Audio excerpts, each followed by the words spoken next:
ঝুলন হচ্ছে, আর ঝুলন দেখতে আমি যাব না সেটা তো কখনো হয় না।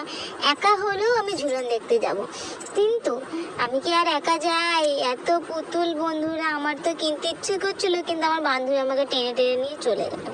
আর কি কি সাজিয়ে সেগুলো অবশ্যই তোমাদেরকে দেখাই। দেখো, এটা লালন ফকির, উনি চোখ বন্ধ করে করছেন ভারত মাতা। কৃষ্ণ ঠাকুর তো অবশ্যই থাকবে, কেদারনাথ। আর আমাদের রাধা রানীকে তো দেখছে ঝুলছে, রাধা রানী তো ঝুলতেই থাকে। হরে কৃষ্ণ, তোমরাও কমেন্টে বলে হরে কৃষ্ণ। তারপরেও ভিড় তো একদমই ছিল না, কি ভিড় হবে। আমার বান্ধবী ছবি তুলতে ব্যস্ত, আর আমিও বললাম ভাই একটু ছবি করে দে, ভিডিও করে দে। ওইদিকে ছেলেগুলো আমাকে দেখছে যে কি পাগল একজন এসছে, উল্টো পাল্টা কাজ করে বেড়াচ্ছে।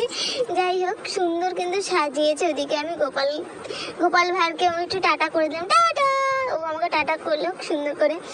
তো মেলাটা ফাঁকা ছিল, আর কি কি কিনলাম সেটা আমি পরে ভিডিওতে দেখাবো।